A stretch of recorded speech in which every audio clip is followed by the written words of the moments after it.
Romans chapter 1, verse 16, the Apostle Paul said, I am not ashamed of the gospel, for it's the power of God unto salvation to everyone that believes, to the Jew first, then to the Greek.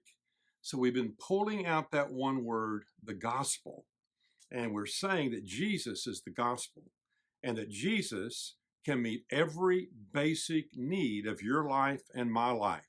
So here's the need we want to talk about today that Jesus can meet. Jesus can meet the need to know that he will welcome you back to himself no matter how long you have been away, no matter what you've done. We really need to know this one, that he can meet that need. In Luke chapter 15, there's a story about a young man and his daddy. Here's how the story goes. It's called the Prodigal Son. There was a man who had two sons. The younger one said to his father, Father, give me my share of the estate. So he divided his property between them. Not long after that, the younger son got together all he had, set off for a distant country, or another translation says, the far country, and there squandered his wealth in wild living. After he'd spent everything, there was a severe famine in the whole country, and began to be in need. So he went and hired himself out to a citizen of that country, who sent him to his fields to feed the pigs. He longed to fill his stomach with the pods that the pigs were eating, but no one gave him anything. Well, he blew it. It says that he went to the far country. It's very interesting. There's so many things in that passage, but one of the things that stands out to me is the father let him go. He didn't hold on. He didn't want him to go. He knew that he was probably going to make a lot of unwise decisions and a lot of mistakes, but he let him go. He gave him that freedom to go. But I think the other little phrase there that's very interesting to me, that he went to the far country. I like this. It's not that far to the far country. It's not that far to the far country, and what the far country represents, which could be some of these things: visiting the wrong places, taking part in the wrong activities, being with the wrong people, having the wrong priorities, focusing your mind on the wrong things, having the wrong motives. All those things and more can represent the far country. So what happened with this young guy? Well, he's out there, he spends all of his money, and he just made some huge mistakes, and now he's in a pig pen. And then listen to this. When he came to his senses, that's a big one. When he came to his senses, he said, how many of my father's hired men have food to spare, and here I am starving to death? I will set out and go back to my father and say to him, Father, I have sinned. Here's his speech. Father, I have sinned against heaven and against you. I am no longer worthy to be called your son. Make me like one of your hired men. So he got up and went home to his father. But while he was still a long way off, his father saw him and was filled with compassion for him. He ran to his son, threw his arms around him, and kissed him.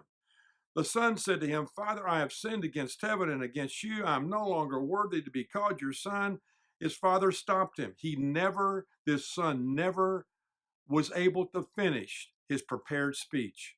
But the father said to his servants, quick, bring the best robe, put it on him, put a ring on his finger, and sandal on his feet, bring the fatted calf and kill it. Let's have a feast and celebrate. For this son of mine was dead and is alive again. He was lost and is now found. So they began to celebrate. Love the story I heard years ago about a young boy on a train.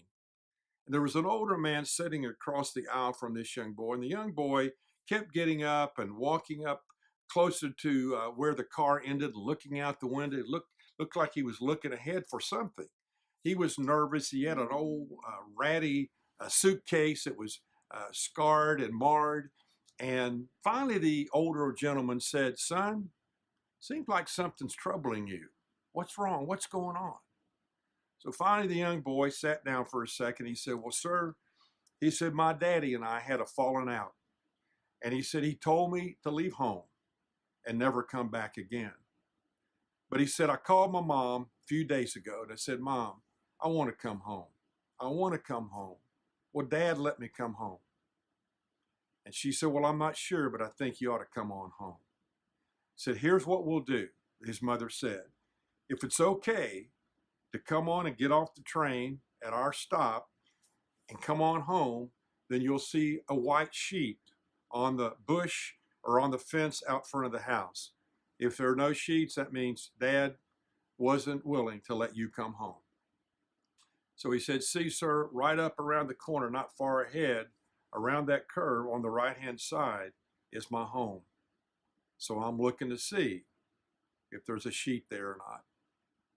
So finally, as they began to round that curve, the young boy's eyes began to open wide, because here was a sheet, not only on the fence, but all up and down the fence were sheets and towels. And on the old mailbox was a towel. And on the front porch, all over the railing were towels. And on the chimney top was a big sheet and another towel. The whole place was covered with white sheets and towels.